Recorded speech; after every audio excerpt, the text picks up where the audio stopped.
There we go. So do you want me to be standing? Do you want me to be sitting when she comes in? I mean, you'll probably want to like shake her hand and stuff. Yeah. So. Do you want me to get her or do you want to get her? I can get her. Okay. And it's Islam? Is Isam? Islam. Okay. There we go. And it's Jenny. Jenny. Jenny Isam.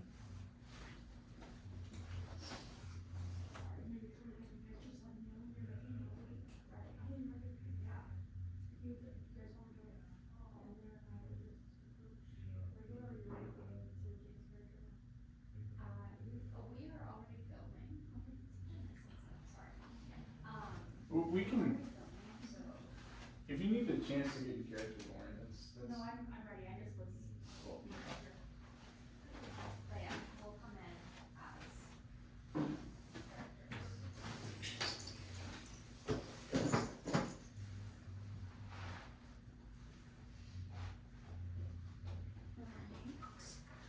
Hello, Miss Isam. Hi. I'm Hi. Anna. Nice to meet you. Nice to meet you. Jordan, nice to meet you. Nice to meet you.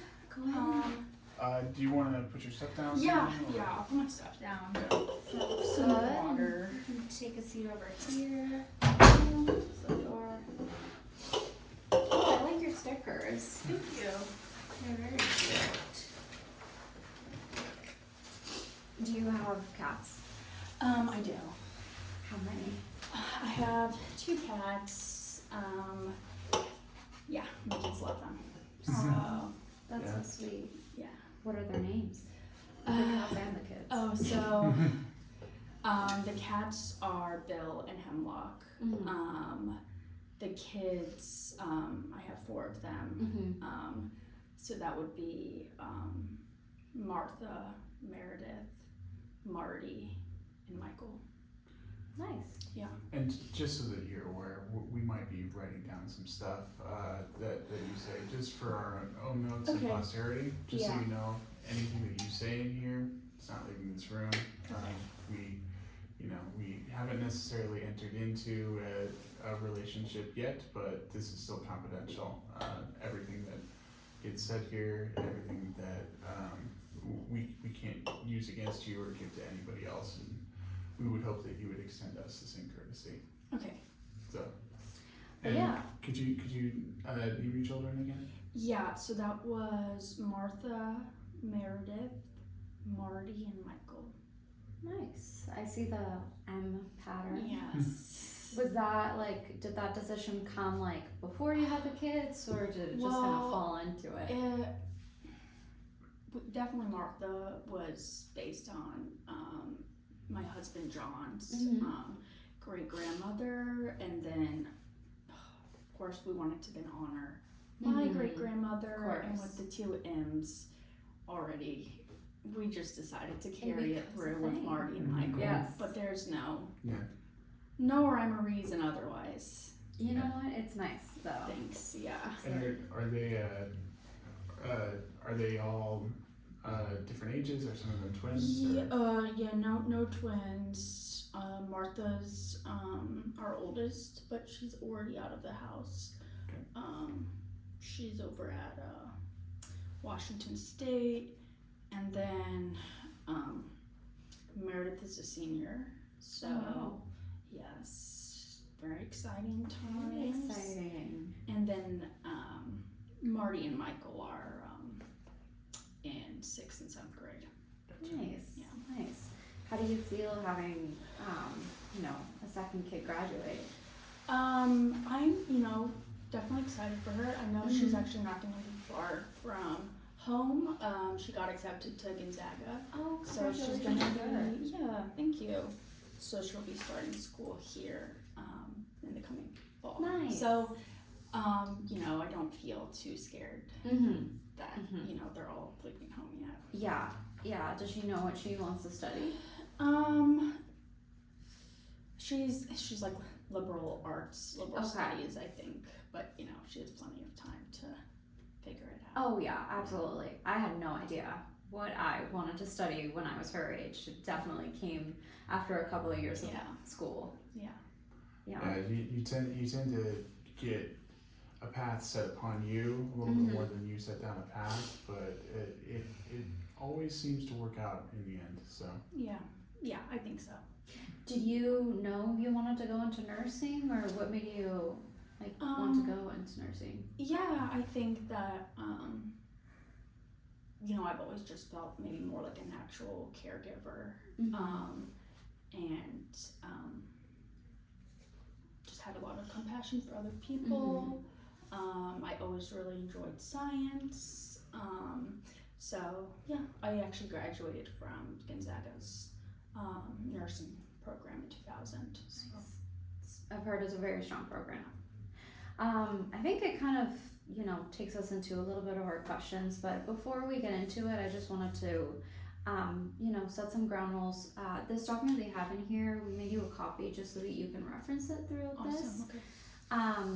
If at any point you want to break to get some water or go to the bathroom, just feel free to let us know. Okay. I don't want to overwhelm you with a ton of questions and you're thinking that you're so thirsty the entire time. I appreciate it. Yeah, I brought some beverages Good. as well. Good. And so we'll just go through, a little bit of what brought you in here and then some specific questions based on the packet that we've already gathered. Okay. That's okay with you? Yeah, of course. Alrighty. So we wanted to start with your position at Children's Mercy Hospital. Yeah. I apologize. What was it, the actual title and the nature of the job that you were doing at the hospital? Yeah. So when I left Children's Mercy, I was a perioperative nurse. And so perioperative nurse is, you're basically kind of doing like the setup and tear down for like surgical procedures. So I was a perioperative nurse in like the OR, which is known as like the operating room. But we have it's not really just like one room. You have so many different, obviously, ORs throughout the hospital. But yeah, that's basically what I was doing. And could you go into a little bit what was the reason why you requested a transfer of department? I think I was pretty interested in perioperative work. So previously, before going to Children's Mercy Hospital, I'd been a hospice nurse for 11 years, and so I did end of life care for over a decade. And the reason I stopped that job is just the real mental and emotional toll of seeing so many people pass. And so when I came to Children's Mercy Hospital, I was kind of just in a more basic nursing role, but just seeing, I just think I wanted to do something a little bit more hands-on and challenging, because I think I saw being trained for perioperative work and being a perioperative nurse as maybe another challenge similar to hospice work, but I was hoping that wouldn't have, intense emotional and mental effects. Of course. But hindsight is 20/20. So yeah. Would you we would also love to know, how your time generally was at Children's Mercy, and obviously we know that something brought you in today, so we'd like to know the motives behind this. Yeah, so I think it started off really well. I was really enjoying my time there and the people that I met. Like I said, it was a good change of pace from my previous work as a hospice nurse. But I think pretty quickly it kind of just wasn't as ideal, or wasn't really like what I had thought it was when I first got hired and started working there. I just think, especially like where I was working, there's just kind of like this like culture that just felt like pretty aggressive and like inappropriate, but it was clear to me that that seemed to be like accepted as the norm. Okay. I hadn't worked in an environment like that before, and especially like as like the new person in the department who's getting trained, I definitely felt like that limited my wanting to speak up about it. And just to clarify, this culture of abuse that you're speaking of, that was within the nursing program itself, or that was hospital wide? No, like just in the OR where I was working, Gotcha. so like my OR department, the one where the head of my OR was Pat Lake, so that whatever that department. You said Pat Lake? Yeah. Okay. Is Pat Lake a doctor? Yeah. And was the culture different before you were working in OR? Oh yeah. Just like pretty like normal professional Okay. rigmarole. Like nothing. No one certainly said anything offensive to me before I was transferred to the OR. So yeah. I see. I know like part of this, the intake that you did previously, a name came up, which was Russ. And we wanted to know a little bit of how that relationship kind of started and how it ended. I think in one of the first pages here, we have some of your Facebook posts. Okay. I think like your very first day, you mentioned, he leaves a comment, wonderful to meet you today. Yeah. So it looks like you guys met like pretty early on. Yeah, on my first day. So my Okay. first day was on January 1st, and I had met Russ. I can't remember if it was like in the break room or cafeteria or whatever, but we weren't, or I think we were hired at the same time. Maybe that's what it was. So we were in the same orientation. Okay. But yeah, we just became like best friends. Russ and I got along. He's like very, friendly, extroverted. Definitely is friendly with everyone at the hospital. So I saw that and thought that's like a good sign. And that's how we met. Yeah. And at first, were you guys, would you consider him like a friend? Yeah, Russ was a friend, but like just a friend. So like quickly after Russ and I met, Russ shared with me that he's a gay man and he had a partner back home in Nebraska, because that's where I guess Russ had moved here from Nebraska some time ago. And so,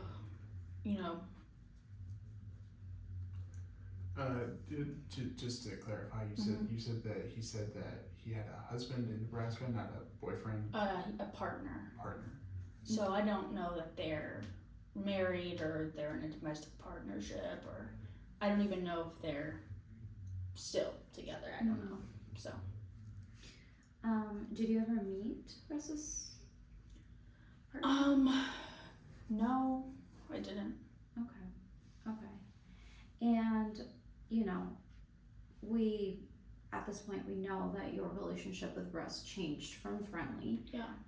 Could you describe, you know, the first instance in which like the relationship changed? Yeah, I think it was right after I started in the OR. So I think I had applied at the end of February to transfer into the OR, and I was approved, and so I started at the beginning of March. And Russ was assigned as my preceptor, which is like preceptors, I guess, like they're like the kind of trainers or the people who oversee new nurses in the department. And Russ is like extremely well regarded as like a really good perioperative nurse and like just like a good medical professional in general. And one thing I will say about Russ is like I always like respected him in terms of like his work ethic and his like ability to like do the job. But I don't understand like the way that he wants to like manage people, I guess, because as soon as he became my preceptor, the language and like the tone changed a lot.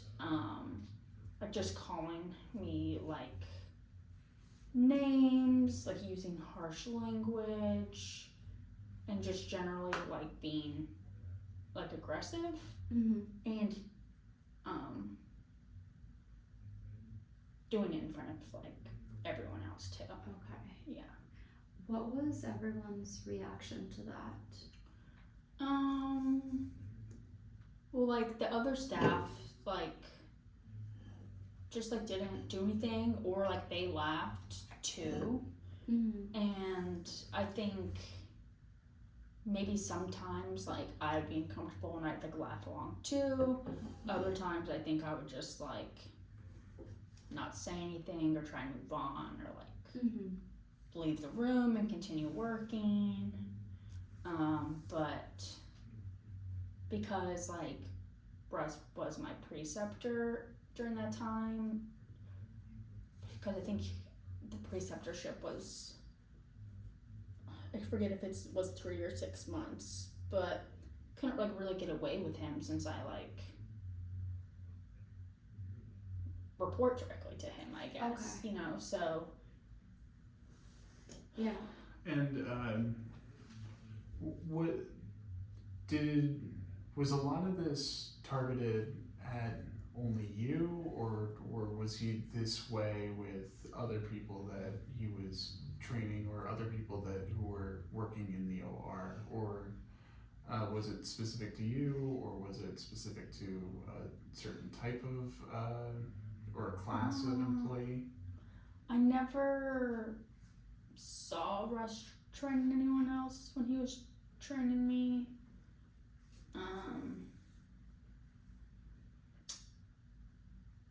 Like I think it's hard to say, like Russ just always was using maybe more of like explicit language in general. I don't know specifically if like he was also calling other people names. But I think, you know, he would say things sometimes, I think, like, not just generally to people in the OR, like if they're complaining or something like that, you'd be like, oh, you know, like don't be a bitch, but you know, stuff kind of like of that nature. Okay. But with you, did you feel like a lot of the language that he used was like specifically targeted? I mean, yeah, I mean, definitely, like, he would call me, like, a bitch, and a hoe, and a whore. He called me, like, what was it? Like a treacherous wench, or like a treacherous female wench, or something like that. Which, like, yeah, like, I never heard him like call like any of like the other like male employees like a whore or ho or like a treacherous wench, you know, like that was just what I was getting. Yeah. And, you know, kind of going into that, you know, we have this document in front of us. Did you write this, by the way? I did. Okay. And we kind of wanted to go through some of these dates with you, just to, you know, we had some questions about the circumstances surrounding this. So, you know, we have like March 10th, Russ told OR staff, your post was broken and that there are aliens inhabiting that. Which obviously very crude language on his part. I kind of wanted to understand like the circumstances surrounding this. So this is like just a great example of just like Russ is like just completely inappropriate and like uncouth just behavior and language. But basically Russ and I, like, you know, we're friends all in January, and you know, in February as well, because things didn't start falling apart till right after I started at the beginning of March. And so I had to get a hysterectomy in February, and I had requested at the time to have Russ be the circulating nurse on my surgery because I knew Russ. We had a good friendship at the time. I know, you know, his capability and his experience level as a nurse, and so I felt, you know, good about requesting Russ. And so basically, I mean, I think was, you know, making, you know, inoffensive comments related to my hysterectomy, basically, which is like pretty embarrassing.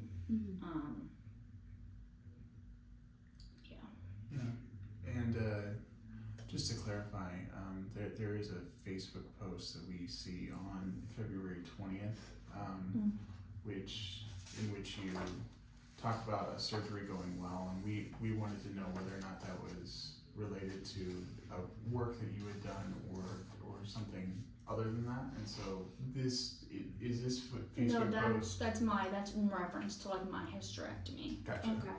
Understood. Going a little bit further into, you know, the March 10th incident, how did you find out about what he had said? Oh, well, he was just told like everyone in the OR, so it's like we like have like stations and like kind of like gathering and passing like in the hallways, and you know, like people are around like looking at charts together and whatever. So he just, you know, like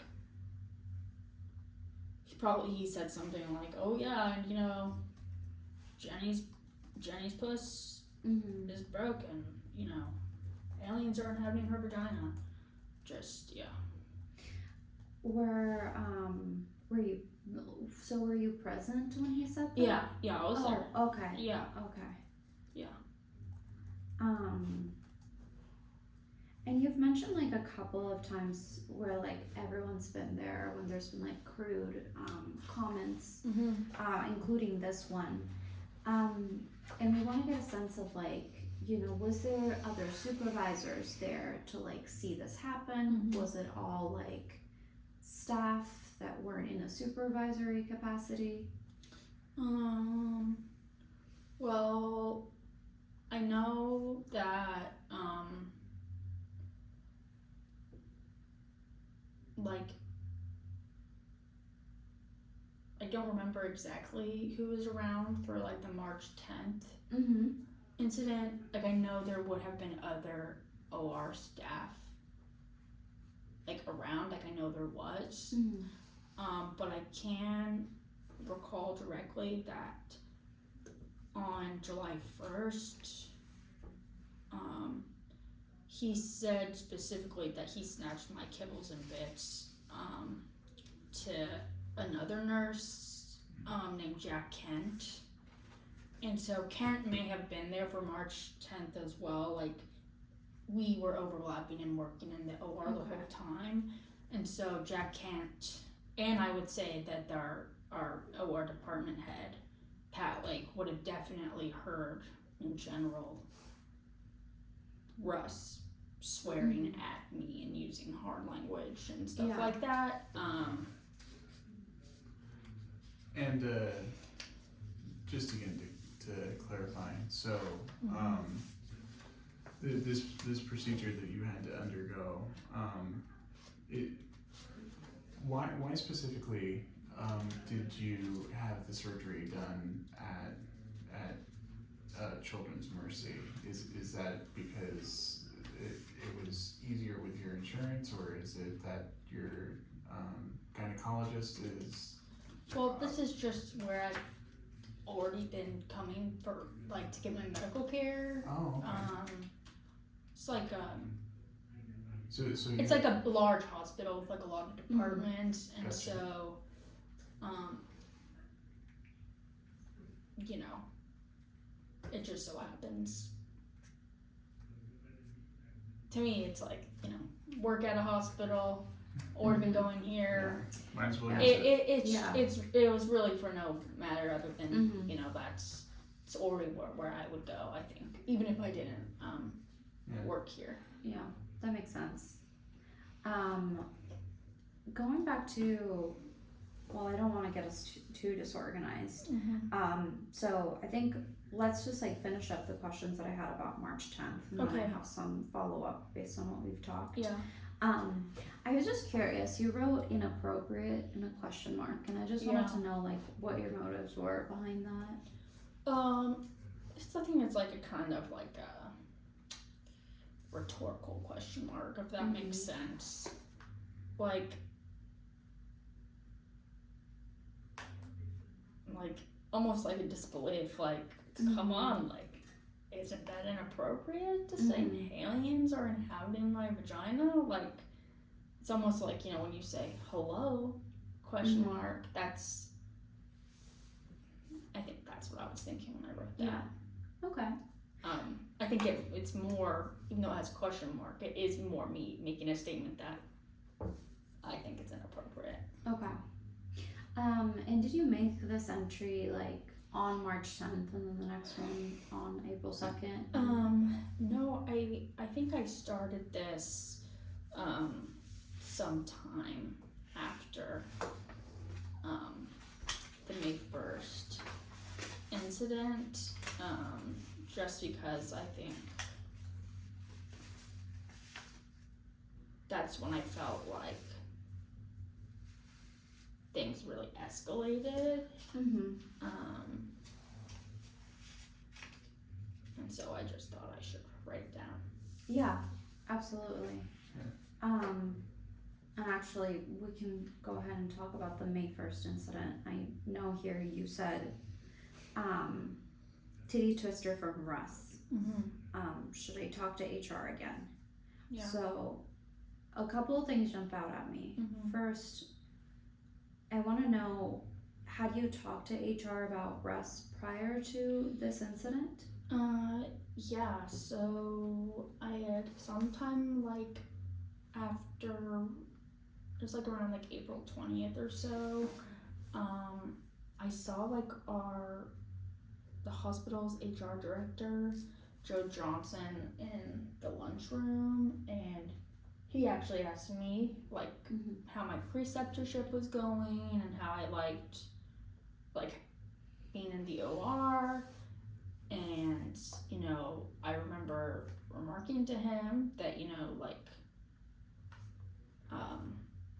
Russ is like pretty tough and, you know, uses like some pretty like harsh, rude inappropriate language. I think that's, you know, as detailed as I was about it.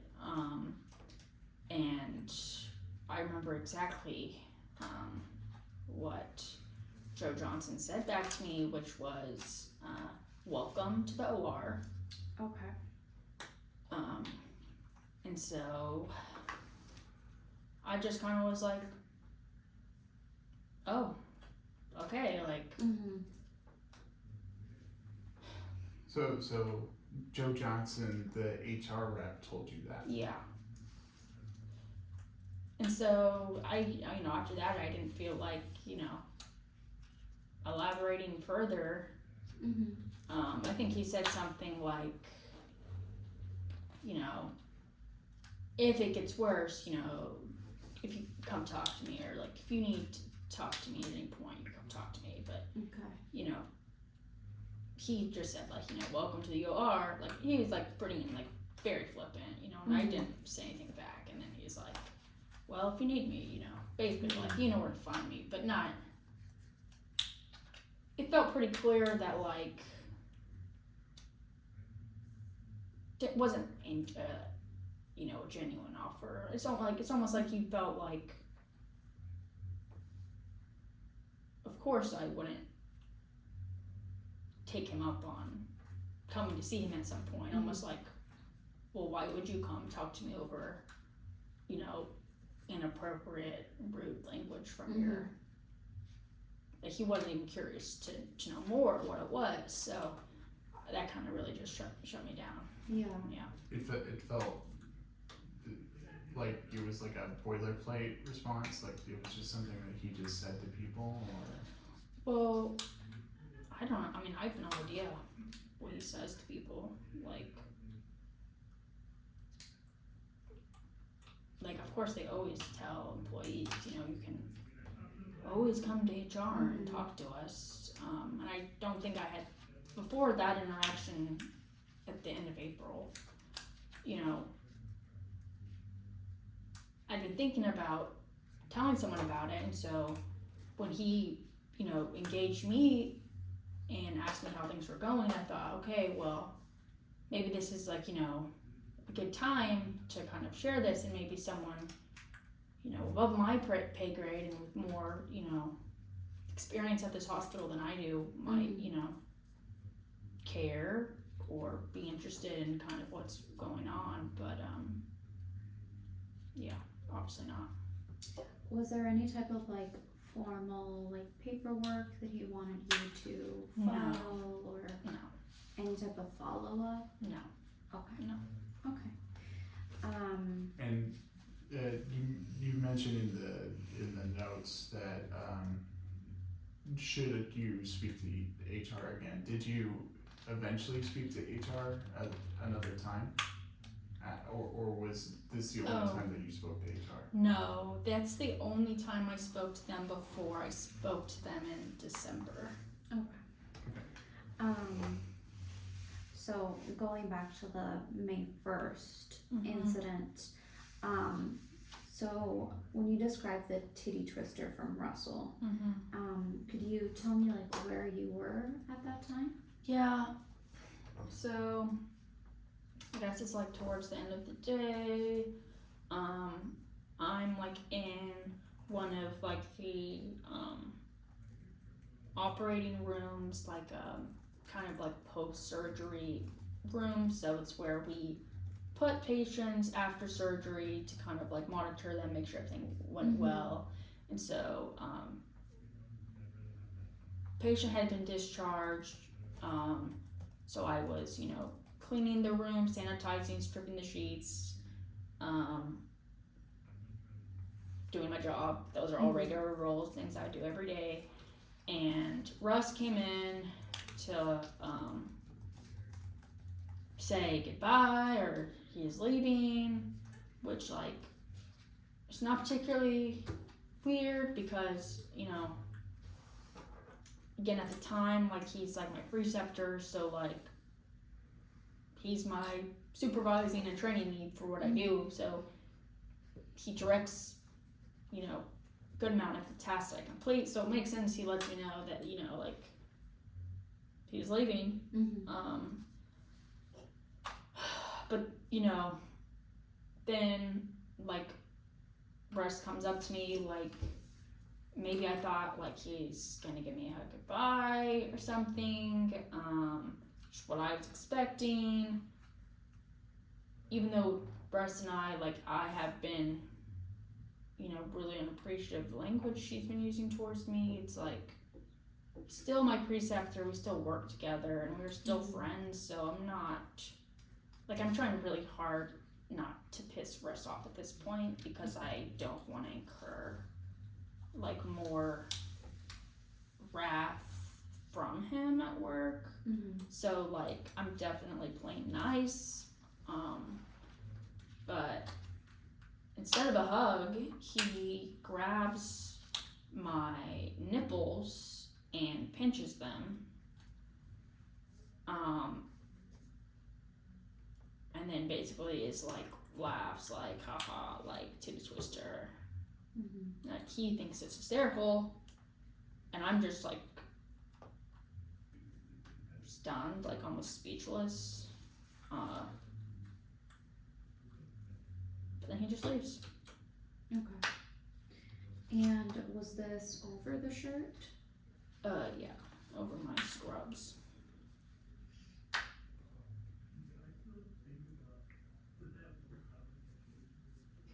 I'm sorry to hear that. That's very difficult. And again, if you want to take a break, we're happy to do that as well. I'm fine.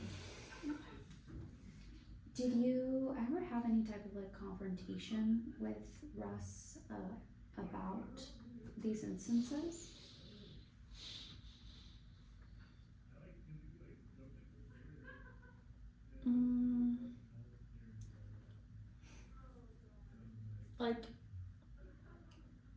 Kind of,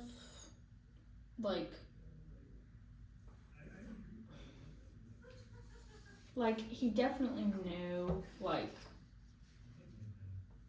I was not happy, when he made, these, I think it was I can't remember if it was the kibbles and bits, or when he, again, said this whole stupid thing about alcohol pads in my vagina. But I had posted on Facebook that basically is someone really your friend if they make fun of you and tell people your secrets or something like that. And it was in reference to one of those, and so Russ even commented on it. Russ knew, I think, what I was on about, and I think things became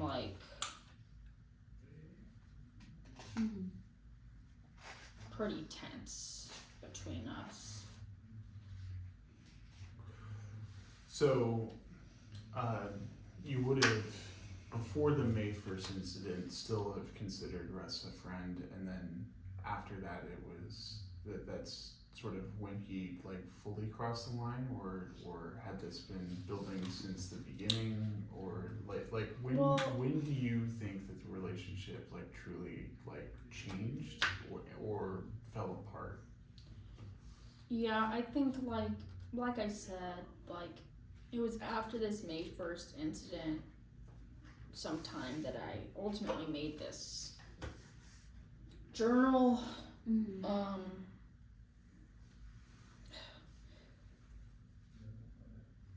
And I think,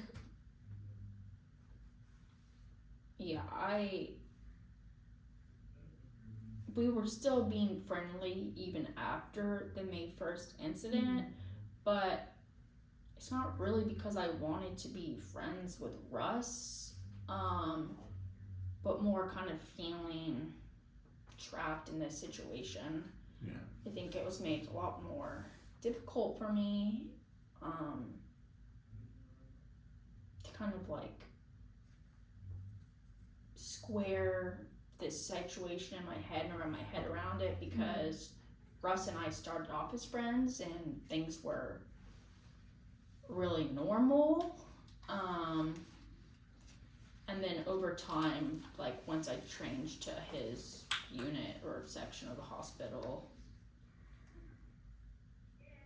things changed a lot, but I think it took me some time to kind of reckon with the fact that he was harassing me at work. Yeah. I know in, in some of the like Facebook posts that you referenced, there's some other comments from other people. Okay. And so, I would love to know, again, like, who else, like, knew about the situation? Did you confide in people, when these situations occurred? Yeah. I don't think I told anyone about,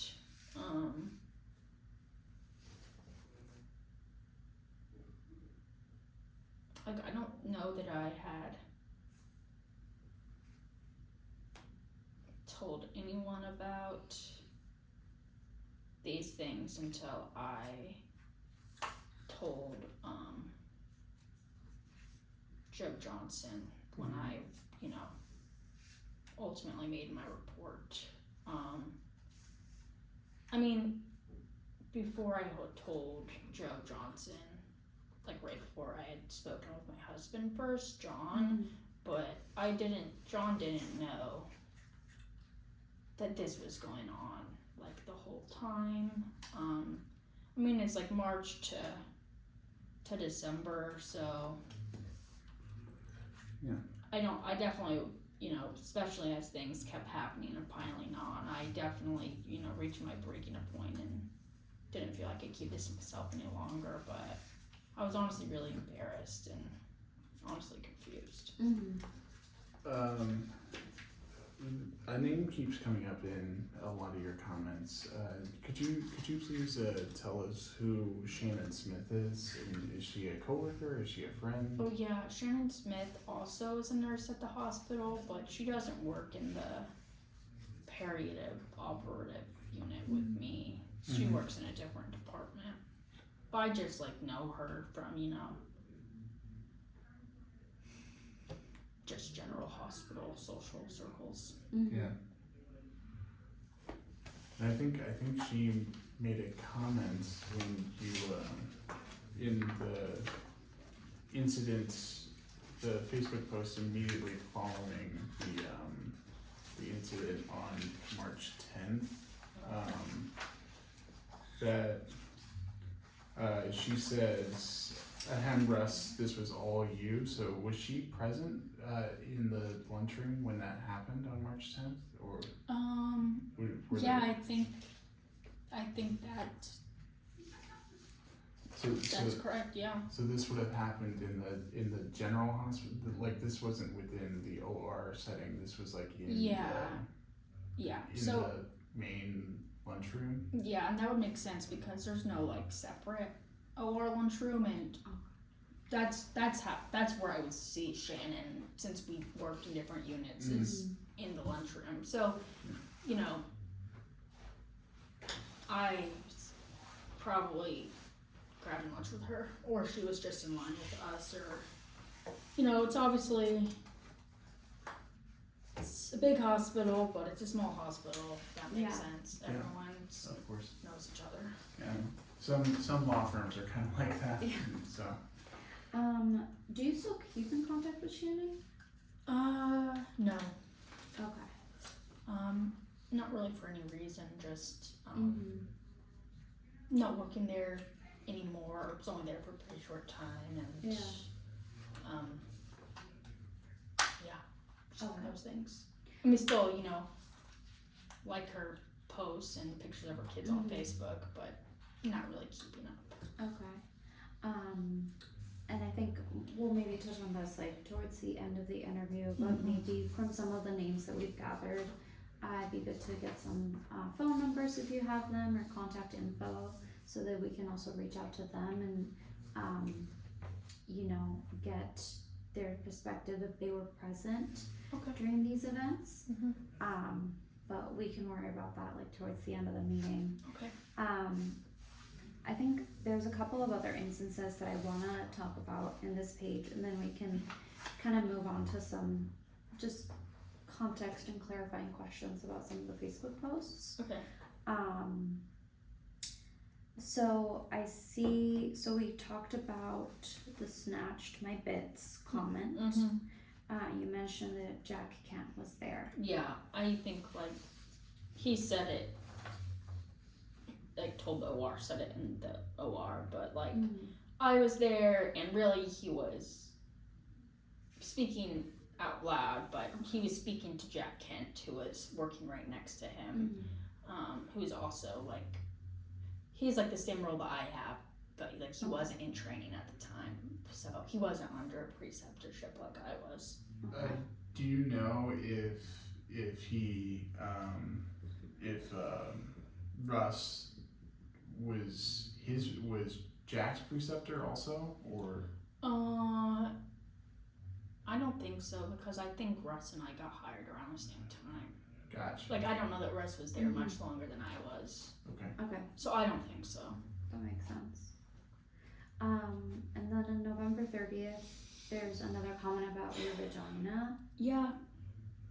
So I think like honestly like clearly requesting Russ to be the circulating nurse for my hysterectomy was a huge mistake because he really threw that in my face a bunch of times.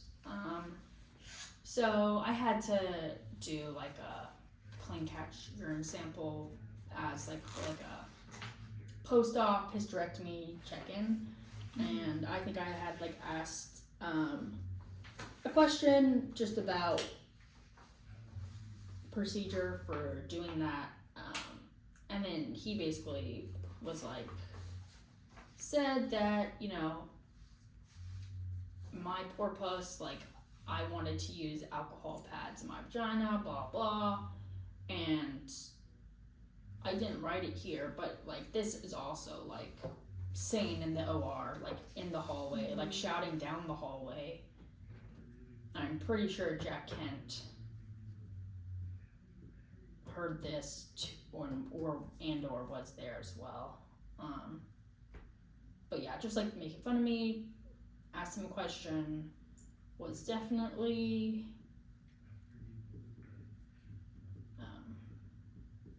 yeah, just always so much, too much vagina talk from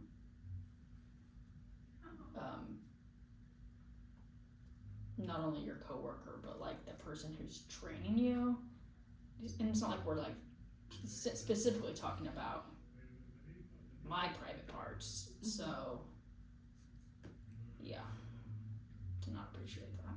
Yeah, of course. And I understand that this is a very, difficult thing to talk about. And we greatly appreciate you taking the time to discuss this with us, but I find myself a little bit confused about the nature of the comment itself. Like, why would he specifically say that you were using alcohol pads? Well, I asked him a question, like, because it needed to be like a clear catch urine sample, and so like now I understand like there's, they want you to use like a wipe, but you don't want to use necessarily an alcohol based pad or wipe. I think I had asked that because as we're an OR unit, the alcohol pads are aplenty, and so because I'm a nurse and I work at the hospital, I get to go in and get my own, cup and quickly do a urine sample and then can go and return it. So I wasn't necessarily, I wasn't sitting in like the patient's room getting instructions from another nurse. So I asked Russ, who is a nurse and should be a professional, but I should have probably known better by now that, you know, he's not gonna be helpful, but just, He just made fun of you for it, yeah. essentially. Yeah.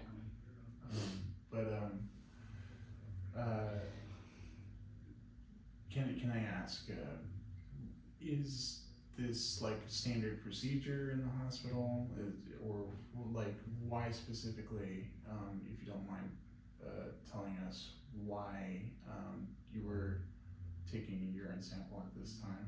Well, it's like a follow-up for my hysterectomy. Gotcha. So procedure. So that's why. So because I got the procedure done at the hospital and I work at the hospital, and then I got, you know, 3 kids at home still. I can just, you know, schedule a quick little thing, drop off my urinalysis. Got all the tools I need at the hospital, know where to bring it, and then makes it more simple. So that's why I, you know, it's just part of my follow-up care and check-in. Gotcha. Understandable. I think the other entry we wanted to talk about, you mentioned that at least 4 times Russ slapped your butt or ran his hand up your crack.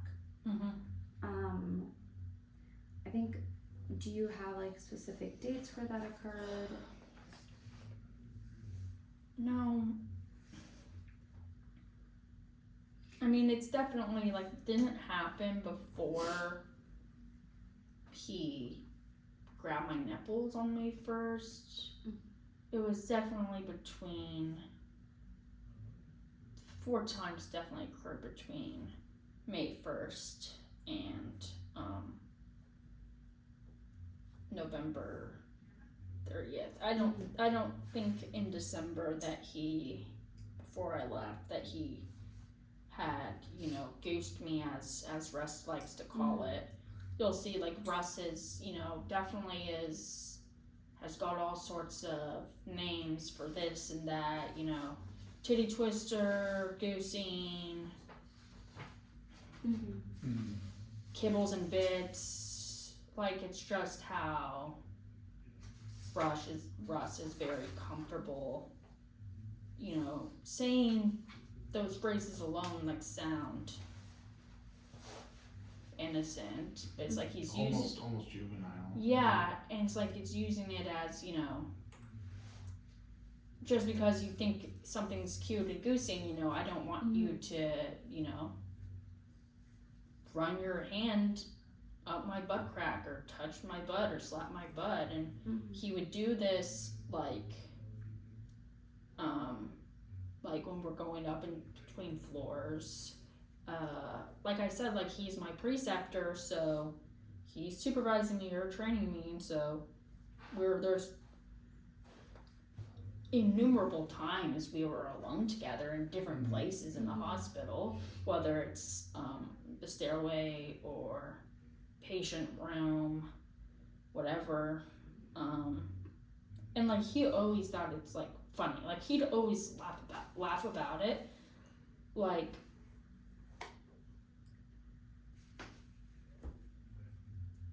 and if I like, you know, I think my first reaction like when he did this is like kind of like swat him away like in surprise, you know, but like he just laughs and like doesn't seem to care, like just keeps going. Like from like my body language and my reaction, like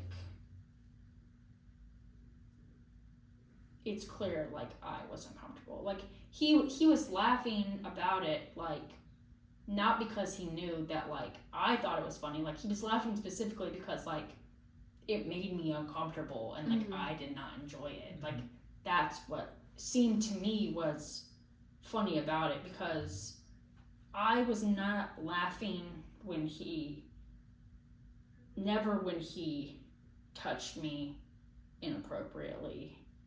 Sometimes I would laugh off, you know, like bitch or hoe or whore here, but like I was never laughing like when he touched me. Mm-hmm. And so he did this in front of the staff, but did he ever do this in front of the patients also? Well, like I don't know that he didn't like, no one saw him grab my nipples or touch my butt or anything like that. Okay. So like that was only if like we were like alone. Okay. Like Gotcha. in like the patient room for when he gave me the titty twister or whatever, and then when he would goose me, he'd like do it like in the stairwells or in the patient room, like the titty twister. Like I said, like there was plenty of times that we were alone, just as many times as people were there in terms of how much time we were spending together as he was my preceptor. And was this done over your scrubs? Yeah, over my scrubs. Okay. So all of the verbal abuse would be in front of multiple witnesses, but all of the touching would be when you guys were alone. Just Yeah. to clarify. Yeah. Okay. Yeah. I think for this document at least, the Mhm. last question I had was to get some context about the pros and cons list. You know, I just wanna make sure that I'm understanding like what was going through your mind when you made this. Yeah. I'm just trying to figure out what to do.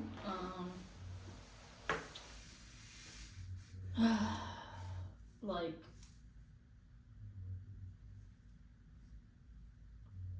I didn't know if I like said something or made a report, and then they asked Russ about it, and then Russ knows, and then deny, and then they just tell me like, oh well, but then Russ knows that I said something, then like is that gonna make things worse for me at work? Mm-hmm. And like I was worried about worse would look like or could be, or yeah. And obviously like in general, like Russ is really like respected as like a really good nurse, Mm-hmm. nursing professional, and like not everyone works in the OR with us, and so like I said, like the rest that I got to know after becoming his preceptor in the OR was not like the rest that I had met at orientation and like had lunch with in the lunchroom. And so other people at the hospital, I don't know that everyone would have seen, the Russ that unfortunately I think is like probably the real Russ. Mm-hmm. So I thought maybe everyone will hate me.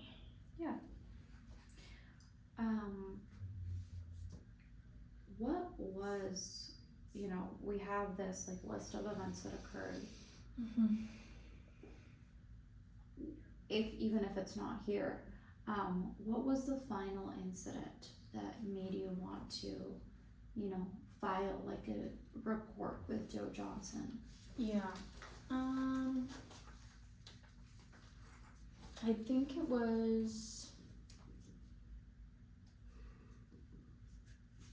either right before or during like the holiday party.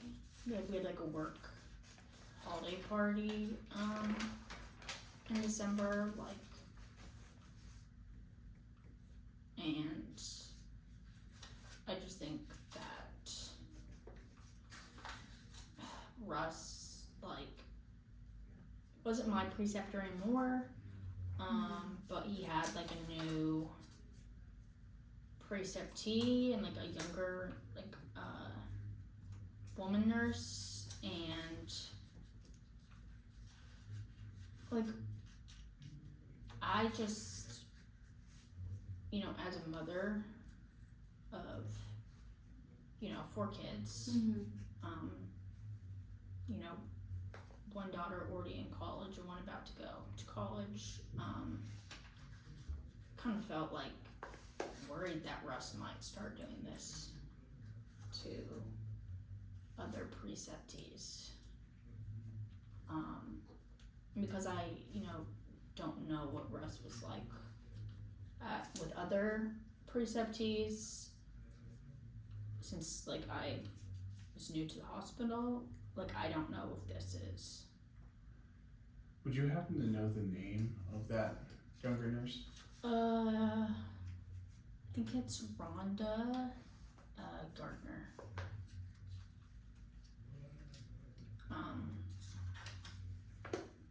Yeah. So I think Russ's just behavior towards me and just his language and attitude in general.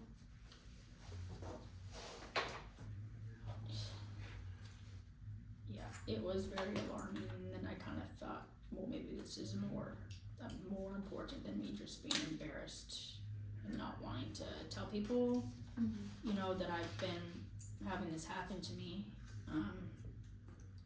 So yeah.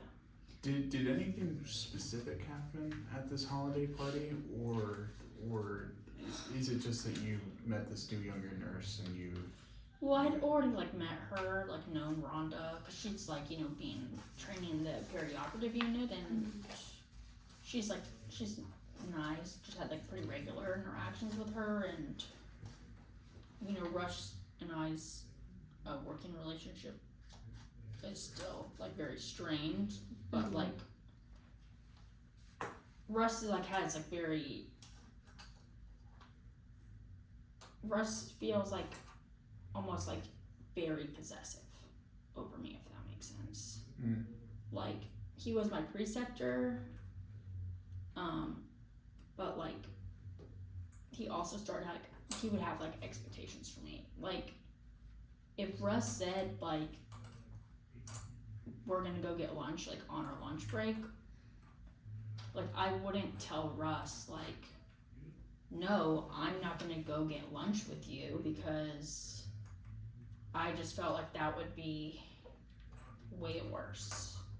Like I really wanted to stay on Russ's good side, and so I felt obliged to do a lot of like spend time with him even outside of work, or like wait for him, because on like the day of the like I really didn't want to go to this holiday party.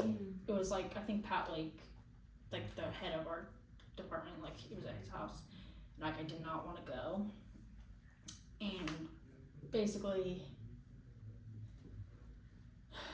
I can't remember if he said to me like he'll be upset if I don't go, or if one of my coworkers was like, well, you know, like Russ will be upset if you don't go, and I think I told him that I wasn't feeling like it or something, and he basically was like, I'll drive us. And so Russ drove me and him to the Christmas party, and then just I was pretty fed up with Russ at that point. I didn't want to be there. All this like horrible language is used against me, you know. I just like did not like how I saw him behaving just at the party, just, you know, really just starting to see him as, you know, kind of a threatening person to some extent, just in that I feel like he's like a wolf in sheep's clothing. So seeing him just so chummy with everyone at the holiday party, and just seeing, you know, how he's acting like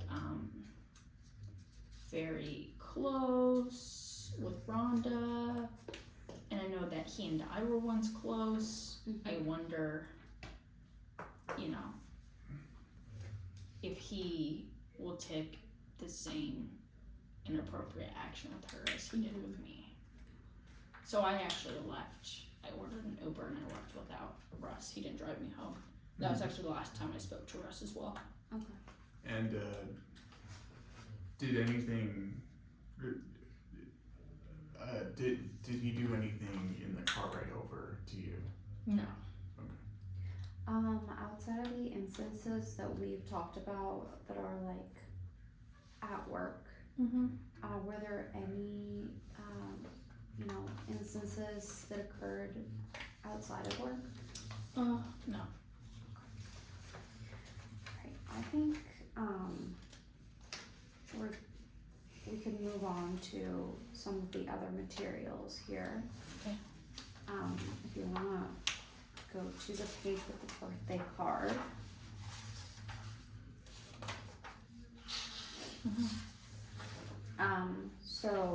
Well, first I just wanna confirm, just in case we're wrong, is the R Russ? Yeah. Okay. Yeah. Okay. Just wanna confirm, I don't wanna assume anything. Before we move on a little bit too far, I just want to confirm. So, would it be safe to say that the holiday party happened like around December 10th? Like, because we It was had- sometime like before the 10th, I think, before the 10th. or like around there. Yeah. Yeah. Like, it definitely wasn't after the 10th though. Because we just had a couple of Facebook posts between December 11th and 10th, and I think that we're not necessarily sure about some of the dates in December about when exactly you complained and when exactly this holiday party was. Yeah. And so I complained, I think, on the 10th or 11th is when I contacted Joe Johnson. And so I think the party was either like, I either called Johnson the day after the holiday party, or if the holiday party was on Friday, I may have called him the following Monday. But one did precede the other. it was that first week of December, basically. Yeah.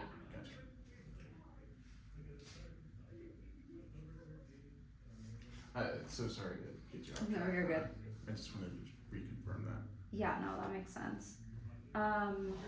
So going back to the birthday card, so R is Russ. Mm-hmm. I wanted to note some of the language that he uses here. I know your birthday was before, the first instance Yeah. occurred. Mhm. And so I guess I wanted to get a sense of like, what was your relationship like around your birthday? I know he says bitch, and Yeah. he says that you wanted a stripper. Mm-hmm. Like, how did you feel about this? I think, like, for me, like, I mean, this is, like, very much the way that Russ felt comfortable talking to me, I definitely did not say that I wanted a stripper, but, Russ thinks that he's very funny and clever, and like I said, he loves to make, he loves to make kind of outlandish statements like that. I mean, of course, I appreciate a birthday card, and this was like around the time too. Like, this was before like any physical harassment started. Yeah, because this would still have been in February. Yeah. And was there anything in the card when it got handed to you, or was it just this? It's just this. Gotcha. Yeah. So I mean, I said thank you, like appreciated it. Look, at the time it did not personally offend me. Like I just thought, like okay, I don't know that he was my preceptor at the time, right? That he gave me this card, Yeah. so relationship was kind of different then. Yeah, a little bit more equal footing, you would say. Yeah. So I didn't take it as anything serious, I guess. You know, especially because I was still getting to know Russ and still learning what type of sense of humor he had, I guess, or what was funny to him. So. Mhm. And then if we go to the next page, we have another card. Based on what you've told me today, I'm Mhm. assuming this has to do with your hysterectomy? Yeah. Okay. Yeah. And so was this, since we don't have a date, was this before or after he made the comments about like aliens invading your vagina? Oh, this happened before Okay. all of the Those comments. were in March, I believe. Right? Mm-hmm. Yeah. So because my hysterectomy was in February. Okay. Got it. I believe. I think, yeah. Yeah. So, yeah, no, I mean, and that's why I said, like, I wish I never had requested Russ to circulate for my surgery because, you know, the amount of times that he mentioned not only, like, my vagina, but, like, really private, and difficult medical procedure. Mm-hmm. And you know, I don't really think, you know, Jack Kent or Pat Lake really like could sympathize or empathize with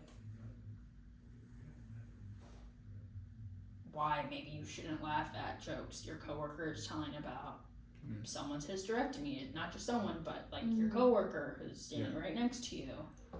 So. We also noticed, speaking of Pat Lake, that you earned this certificate of appreciation that he signed. Oh yeah. And I wanted to know a little bit about this and a little bit more about your relationship with like your other coworkers, such as Pat Lake and Jack Kent. Like, it was Pat Lake more of like a supervisor, or was it like did you have a good relationship with these people? Yeah, like a fun relationship with like Pat Lake and Jack Kent. Like Pat Lake, like he's like our like the OR, like my OR's like director. So like he is like the top of the food chain, so to speak. But like everyone is on like different schedules and rotations, and so you know I would see Pat Lake most days, but not every day. And even if you know he was working, you know, because for a lot of the time that I was working there, I was in my preceptorship. I was really either following Russ around or setting things up for Russ. So, you know, I mean, there'd be some overlap if Pat Lake was the operating doctor for the procedure. But like don't really like not super chummy with him. I mean, like I said, he's a top dog, so. Yeah. And can you tell us what this award was for? Or was this like after you had exited the preceptorship, or? Yeah, I think so. Because I got this in August. I think was a 6-month preceptorship, so I think I finished in September, Gotcha. probably. But this would have been before that. But I mean, yeah, like I was good at my job. I don't think I ever was bad at my job. I never got any feedback that I was incompetent. So, you know, every, you know, certain amount of quarters, different, you know, departments will give out stuff like this. So Pat Lake gave it to me, you know. Yeah. But, I mean, they're always up for grabs. I think. I think it's more of a morale booster than anything. Didn't come with a raise. I'll tell you that. So. Apologize, just one second. I'm gonna double check the camera really quickly. Okay, it's good. Sorry about that. Right. Yeah, okay. Thank you for bearing with us, by the way. Yeah, no, of course. I appreciate your guys' attention to detail. So. Yeah. And I think we've talked a lot about most of the Facebook posts, Yeah. but I think the only one that we haven't really touched on is the Valentine's Day post. But it seems like that Valentine's Day post was before the preceptorship. It was when you guys were still a little bit more friendly. Yeah. And like John, my husband, and Russ have met on several occasions. Like we've done we'd have Russ over for dinner at our place and stuff like that, especially,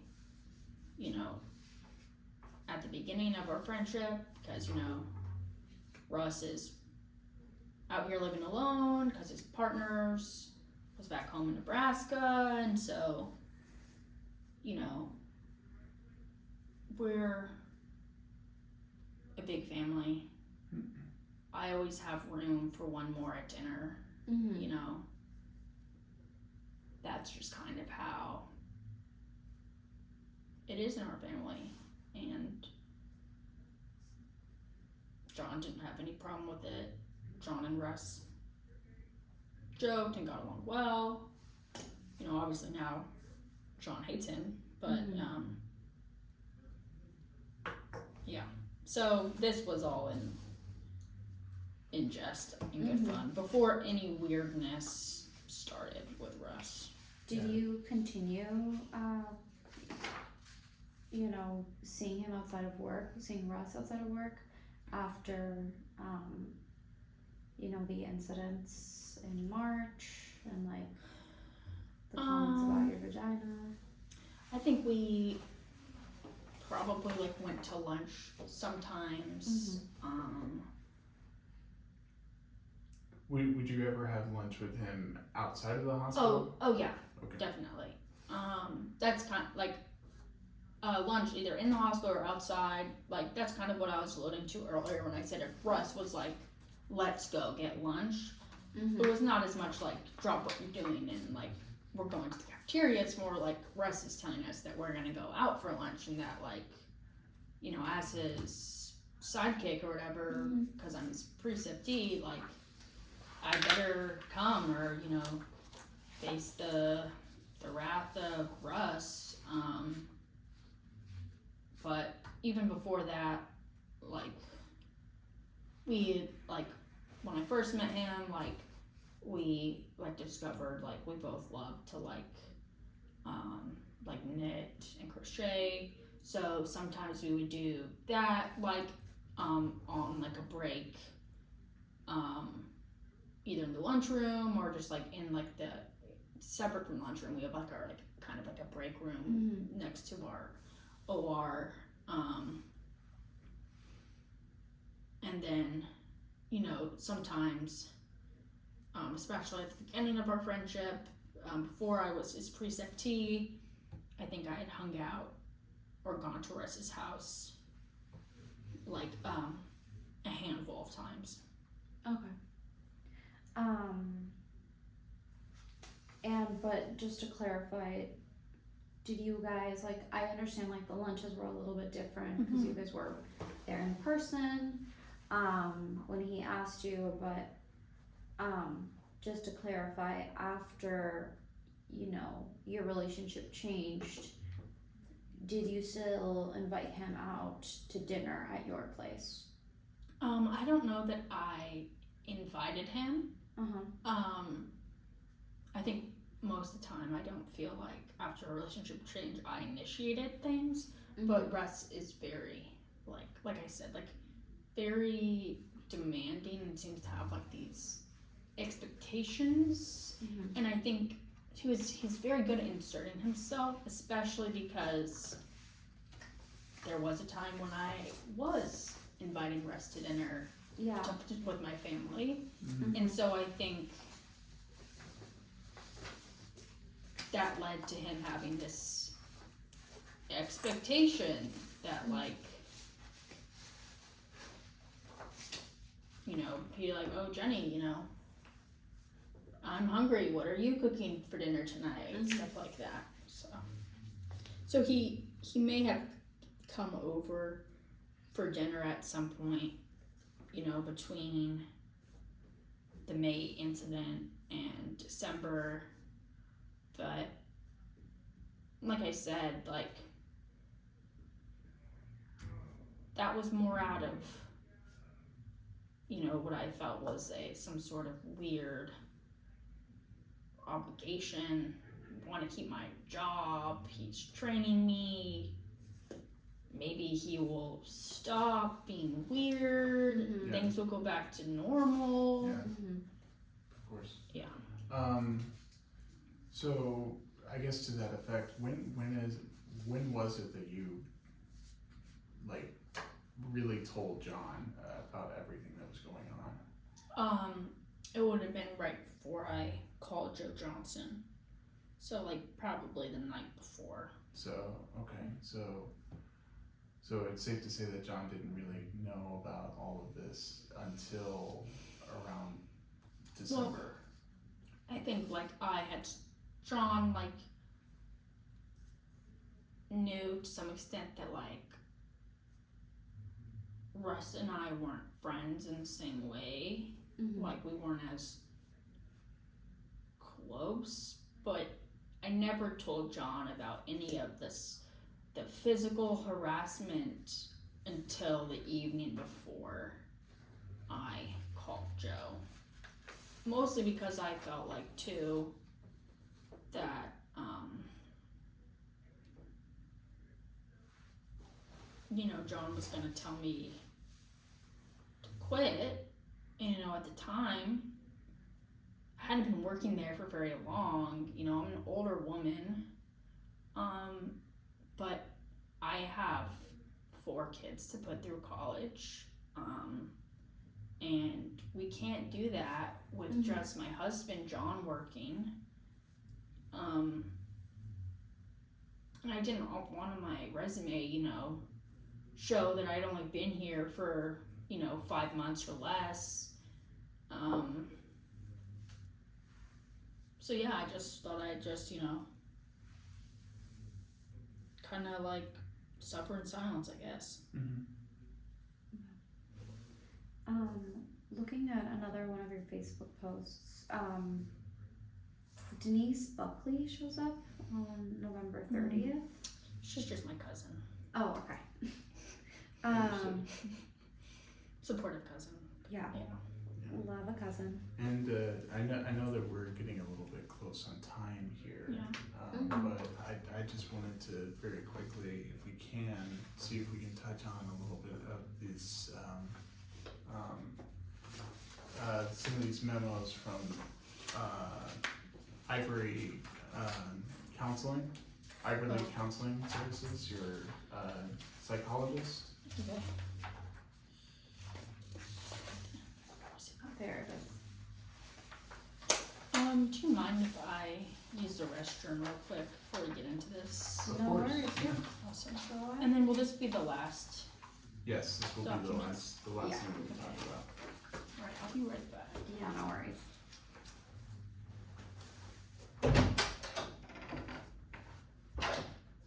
I think it's going okay so far. We're running a little long. I know. That's the main thing.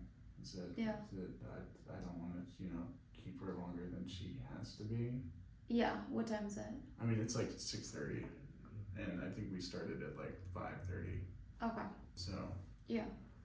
It's like. Yeah, no, we'll wrap it up. I think we'll just ask. I think I just want to be able to ask, about her priors, about seasonal depression, and about, you know, like her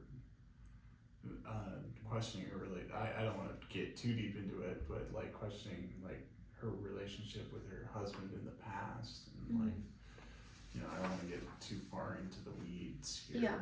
But, you know, just to get like a general sense of like, are you still on Prozac? Or do you have seasonal depression, and do you feel like, you know, potentially that has anyone ever insinuated that you might be over exaggerating at any point, in a way that's not like we're accusing her Yeah. of that? I think, I fully agree with that. I think the only thing I would want to stress is the August 28th entry. Yeah. But apart from that, like, yeah. This one where she's talking about bullied at work by Yeah. 'Cause By- she by- says. bullied at work by Russ. Mm-hmm.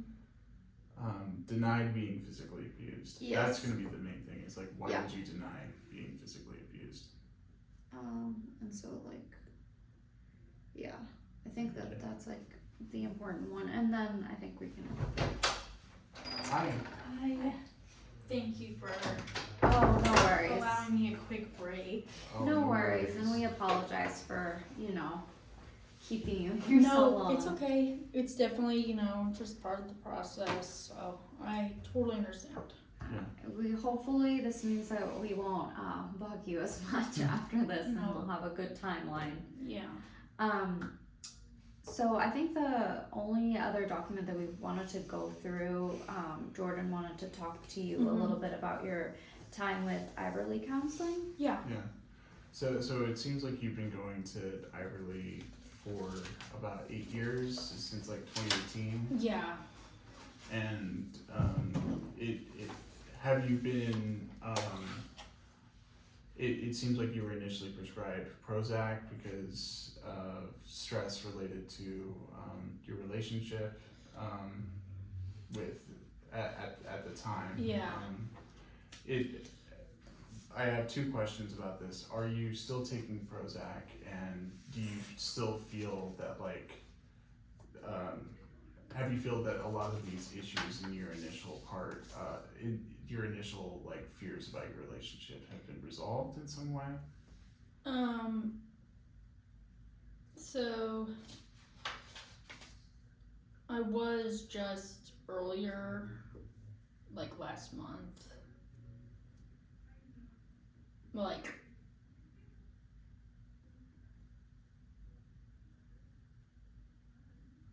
I am thinking, like, I don't think that I need to refill my prescription last month, but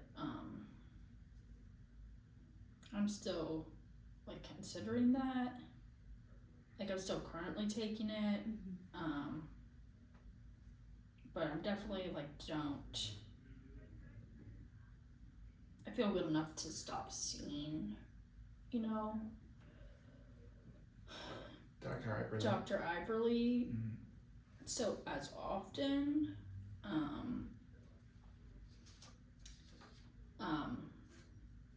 Yeah. Okay. And so, have you ever been formally diagnosed with any sort of mental health condition related to like seasonal depression or anything, or is that just Yeah, I think they've said that I possibly have, you know, seasonal affective disorder many years ago. I'm like pretty sure that I do. I don't know, like I don't like, I mean, I would say I would be diagnosed in that they gave me medicine to help with the effects, but I don't really know like the psychiatry understood? functions of that. Really, like maybe that is what that means It from Dr. Iverly. Like maybe that is the diagnosis. It just seems that you you tend to go in around the winter months. Yeah.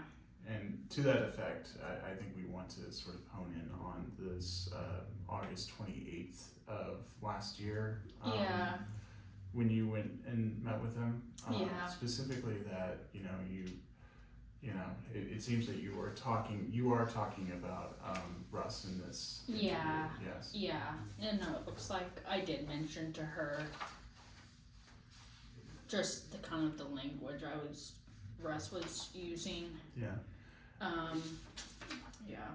Might I ask why the second sentence says that she denied having been physically abused? Did you deny that Russ had been physically abusing you to your psychiatrist? Yeah, I did because, that was one of her, initial follow-up questions. And I think for the same reasons that I didn't want to tell John about the physical abuse until I did, I felt like,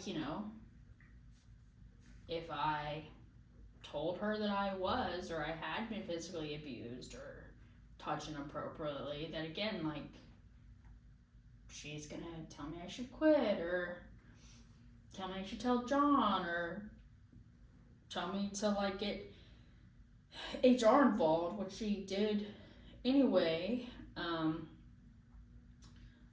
But I think, I'm really embarrassed, did not want to quit my job, and I just, did not think it would help. Okay.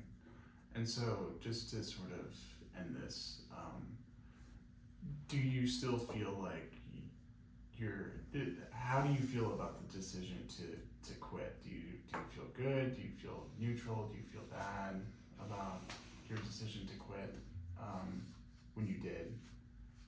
Or, just like, how do you feel about it? Yeah, I like my new job. There's nothing wrong with it. It's just fine. And I feel like, honestly,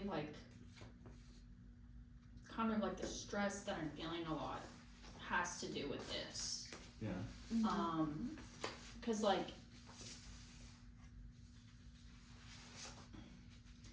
obviously not able to, or not able, but I'm choosing not to just leave it all behind me. And so, it does take an emotional toll. It does make me anxious because, it feels like a risk to me to come forward in some ways, say anything. And like I said, I'm embarrassed. I feel like, people are gonna blame me. Mm-hmm. And yeah. Yeah, I think it's natural to feel this way specifically.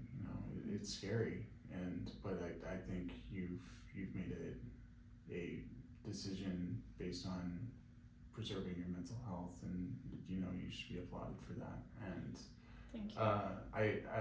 I do want to know a little bit more about your new job. I want to know specifically what your new duties are and what your how is it the same? How is it different? I'm working at just a hospital across the border in Idaho, over in Coeur d'Alene. Get paid basically the same amount of money. It's pretty comparable duties as well. It's basically the very similar workload, but yeah. And you like this? You said that you like this job a lot more. Well, it's fine. I don't love having to commute to work, especially as a mother with 2 kids in middle school. Senior is fine; she can drive herself around, but it definitely adds the need for more, complex scheduling between John and I's schedules. How Well, much? what does John do for So work? sorry.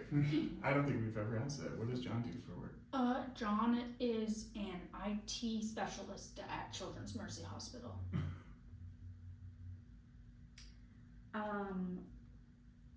Oh, he works at the hospital too. Mm-hmm. He's worked there for 8 years now. Has this had any effect on John's employment at Children's Mercy? No, not at all. So John is so far removed. He's doing more administrative department stuff. Mm-hmm. So where the IT offices are located aren't even near the regular hospital rigmarole. They're in a different sort of administrative suite, Yeah.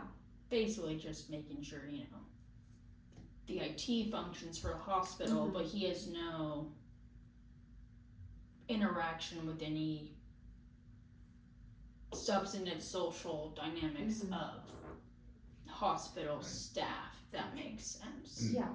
So does his job does he have to go to the hospital to fix machines and Yeah, he some works at capacity? the hospital.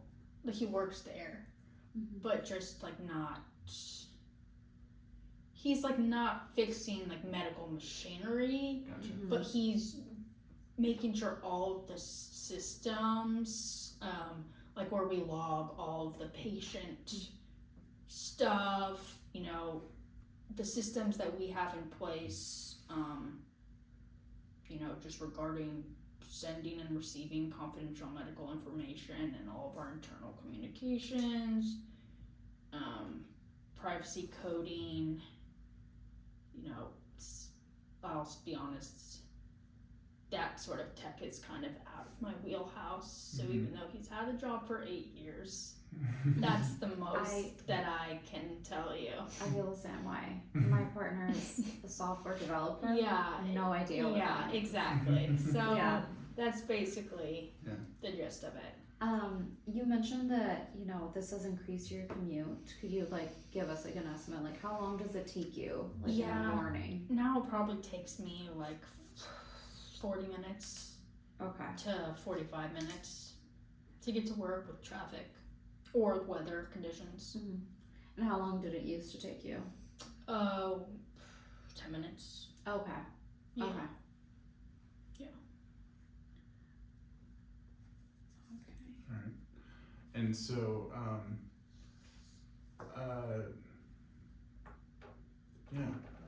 I guess the only question I have left is how did John react to the news, and how is John sort of and how is your family, the rest of your family reacted to, you this changing jobs? And Yeah, well, I haven't really kind of fully explained it to all my children yet. John was very upset. When I told him, he's mostly upset that I did not tell him sooner. He felt like he was left in the dark, and I think, would have prompted me probably to act sooner, but I wasn't ready for that yet. But he's encouraged me, to see this through and encouraged me to reach out to your firm. And so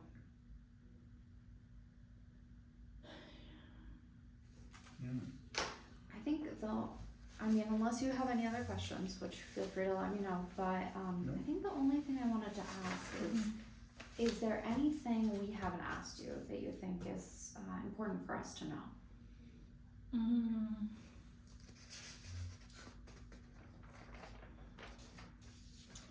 I can't think of anything right now. I'm sure I will, in 3 hours from now. But just, that's how it goes, but Mm-hmm. yeah, I think right now I'm kind of, I think that's all I have for you guys.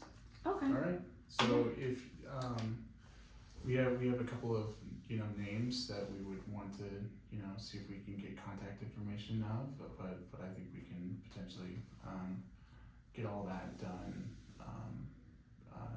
in, an outtake or Yeah. through. I can collect, what I have and Yeah. send you guys an email, with Yeah. the names and numbers I'll have to look at,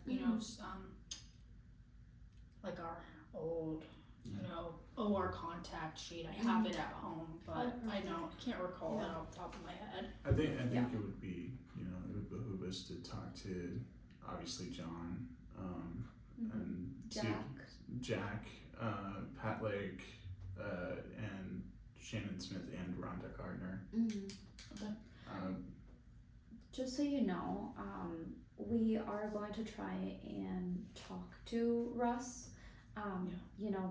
We won't know if he'll want to talk to us. We obviously Probably won't. not. we've been Yeah. trying to get a hold of him, and he thus far has it's a lot of voicemail. Yeah, sounds about right. But again, like what we've discussed here is not gonna be discussed with any of these people. Okay.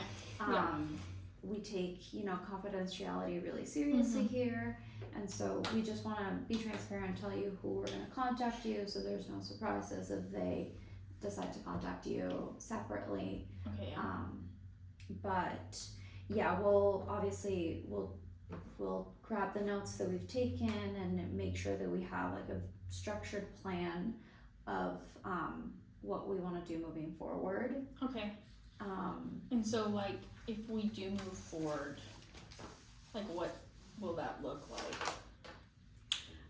So we are going to go ahead and draft a formal complaint. Okay. So we'll submit that, and then the other side, which would be the Mercy side, Okay. would respond to that complaint. After that, we might have depositions, which would be kind of a scenario like this, but with the other side in the room, Okay. in which, we would ask you questions, they would ask you questions, and we would ask them questions as well. Yeah. Then, if you want to know the entire process, like we'll do depositions, discovery as well, to get access to hopefully some of Children's Mercy's Okay. documents and policies. Good. Yeah. We want to look at particularly their policies around sexual harassment and what their procedures look like. And then we'll go from there depending on how those depositions go. We might seek mediation, we might seek going to trial. Okay.